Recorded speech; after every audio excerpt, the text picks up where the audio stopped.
everyone. So I am Thevan here. So here I'm doing this assignment for as a part to complete my advanced analytics course. So I continue with the question.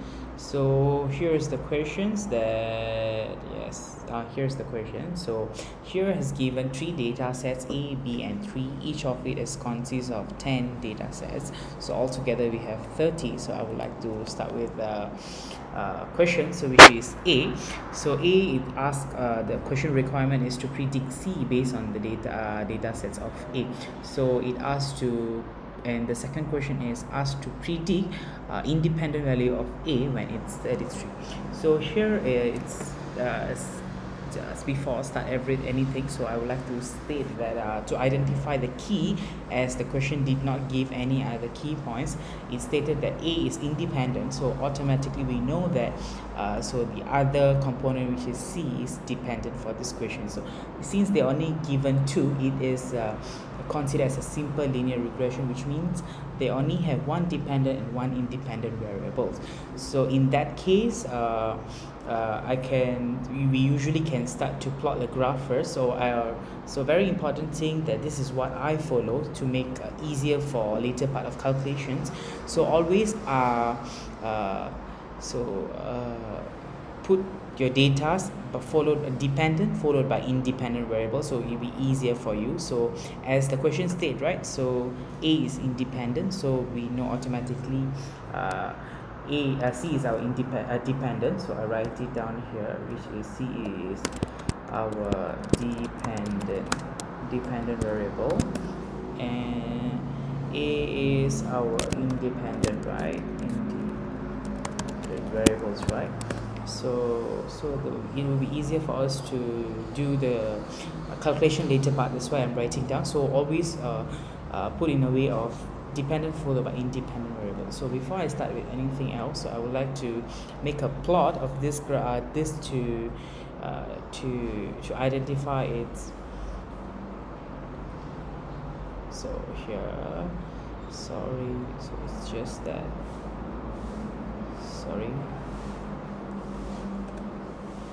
So I would like to insert highlight the portions that we want to make a plot. So I always use scatter plot to identify its linear regression thing. So here it's just a blank, right? So we can just put the title as what we want. So you can put that A versus B, C versus B since they did not state anything else, A. So other than that, like, we can go to this element that, so add the things that you want. So always you can add the titles and the values that you want. So I always add the trend line to see if it's linear or not. So you can identify it's a linear positive relationship, which means that increase of C will lead of increase in A will lead to increase in C. That's what it explains. So let it be here. So we continue with the calculation part. So as I said, right, so this is how it will be work. So before I start with anything, so I would like to make the total first. So total, which means that we want to identify the sum. So in Excel, to make any calculation, you can simply click equal and then sum, and I always put the bracket for each and every computation, so it will be easier for me to do the calculation and to simplify everything. So you can see the total, same goes to you can copy the format and then you can paste it, since you did not lock here anything, so it will be automatically follow the pattern you want. So to check if you are doing the calculation in the right way, you can always click to see the portion you have highlighted is correct, so no need to worry on that. So now we have to identify the calculation. We have to do the multiplication of dependent multiply by the independent, which is our C to A. So the formula is sum, as I said, equals sum dependent times independent. So that's only one calculation, and then after that we need a square root of independent variable. right?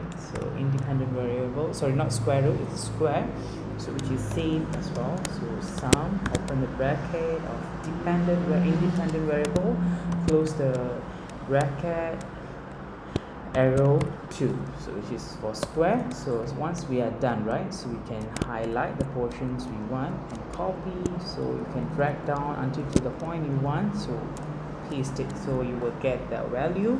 And same, we need to value for each and every single thing, so copy and paste, so that's how we do. So it's it's really easy to do in Excel rather than do it manually by word by word. Okay, sure. So once we done this, so we can proceed to the calculation to identify beta 1 and beta 0. So always to identify beta 0, which is here. So I simplify the formula here. It's easy for us to referring back when we do the calculation. So beta 1 and beta 2, but always beta, before we identify the beta 0, so we have to do the computation for beta 1. It's like a reverse engineering thing. So I copy the thing, so it's normal 0 1. So even though the sign is just different than here, that's it, but the meaning is same, which is beta and beta. It's actually the estimator value. So you can, as I say, equals sum and open the bracket. So how we have to do, we exactly have to follow back the same formula here. I open the bracket for the whole sum, and then for individual we have to open it up, which is, the first is xy, right? So xy, close, so open. So after that is we have to do the multiplication of dependent and independent variable, which is total of dependent multiplied by independent variables. We close the bracket, and then we have to divide by sum of the number for 10. So this is the reason I said always open a bracket for each individual thing, so you can see here. So now I already close the bracket for the whole upper part. Now divide with the lower portion, so which is actually summation of square root of independent, square of independent, which is this. And after this, careful, yeah, so close, we have both same value, right? It's actually not same. This is square of independent variable, but this is actually we have to sum all the value of x. Click here, then close the bracket, then only it will be it will become square. So you have to careful on this, and close the bracket, divide by the number of samples we have, so which is 1.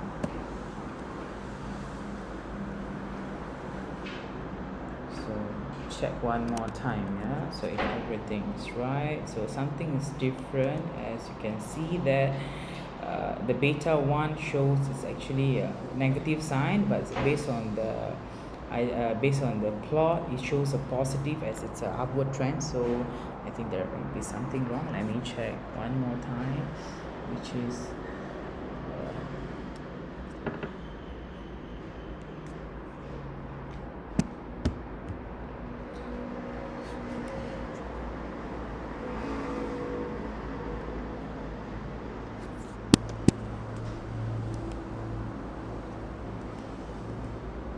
okay. So that's the thing, as I say, each bracket or anything you missed out will lead to a miscalculation. Just now I forgot to put a bracket here, that's why. So now we identify beta 1, so it's solved. So now we can go to beta 0. So what is beta 0? So here is y bar equals minus b1 multiplication of x bar. Sorry, I have not calculated the bar yet, right? So what is bar is actually, it's actually referring to average. So what is average? It's average of sum, average of total value divided by how many samples we have. So we have 10, right? So like each of the set we have 10, right? So 65 to 52 we have 10 sets, so close the value, so you see we have the value. So that's what referring to bar. So as I say, C is dependent, A is independent. Why I keep on referring this is because this and the actual formula is differ. In econometrics form, in a statistic way, they always use X and Y, but when it comes to a real life, we not always tend to use X and Y. So we will go for dependent and independent variables. So I say again, yeah, so dependent in the econometrics always refer to Y, and X is always referred to independent variables. So be careful on that. That's why I keep on repeating. So once we already done, now we can go for our beta value, so which is equals to sum, open the bracket. So our y bar is our dependent, so close the value, minus with b beta 1. So this is our beta 1, so multiply with our x bar, which is average of x, which is independent variable, close it. So this is our value. So now we can write the formula up, whereby our y bar is actually, so our y bar is actually, so our, wait, yeah, just need something.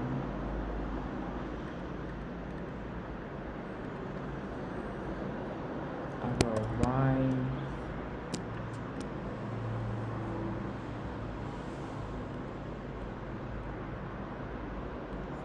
okay, so here our y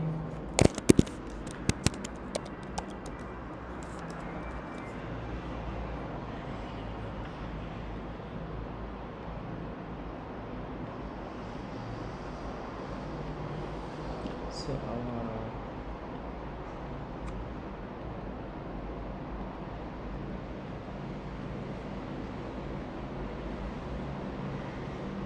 okay, so this is our y bar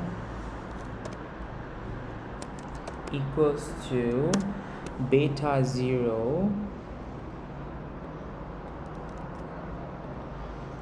equals to beta 0 plus beta 1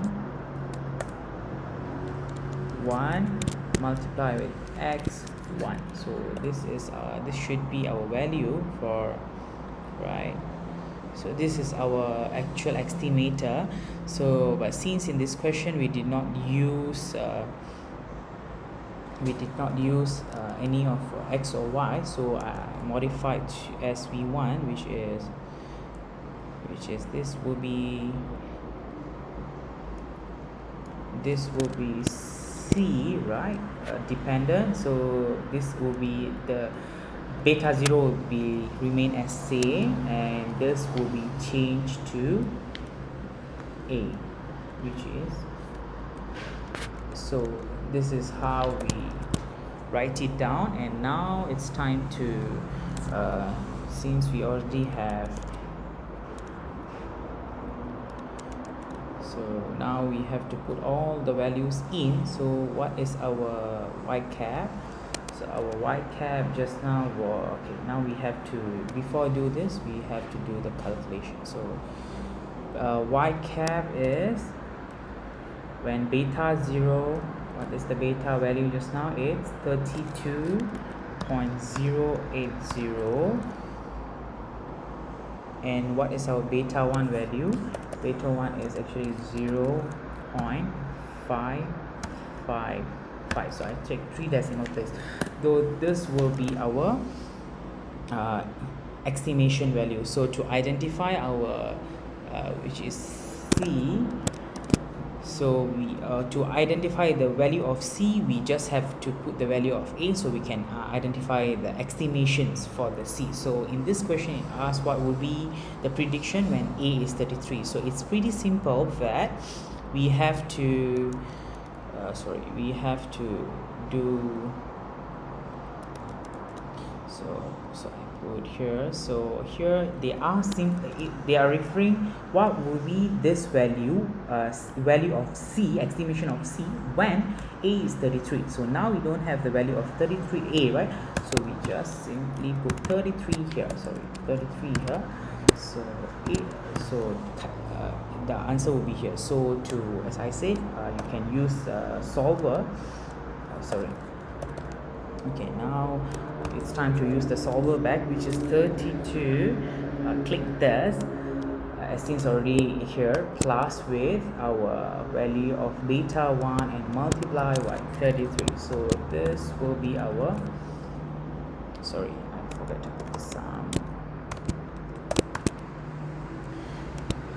So this will be,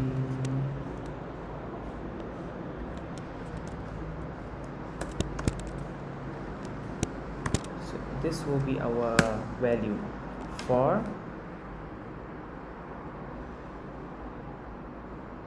so this will be our value for A. So this is what, moving to the second question. So this question is actually asking for to predict C based on the data set of A and B when A and B is 22 and 44 respectively. So which is referring to A and B is independent and C is dependent variable. So for this analysis, we're going to use the analysis tool. So assuming that you don't have any analysis tool in your laptop, so I teach you. So you click on this analysis tool, go to data, and then go to analysis tool, and then click this analysis tool packs and OK. So it you can see that now the data analysis is pop up. So once you click, now we're going to plot the regression. So click on the regression, yes. So choose your Y. I always include the labels and followed by the independence variable. So how many you have, you can directly drag all the variables and then click the label, as we have included the labels, which is C, A and B, so it'll be easier. And you can choose where your output should be placed. So I click here, so it'll be easier for me then. So now it's come out here. So from here you can read your data, that this is your intercept value, this is A, and this is your B value. From here we can actually can plot our estimation, which is our C is remain unknown. This is 41.831, and our beta 1 is known, which is 0.45455, and then our beta 2 is actually negative, so it should be negative 0.187. so this is our beta value, and from here actually we can identify the regression, whereby using our solver, 41.831 plus 0.455. Our A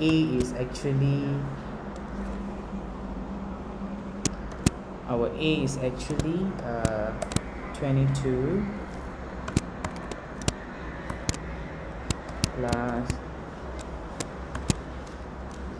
negative 0.187 multiplied by 44. So this is our final answer for the regression. So yes, that's it for my part. Thank you.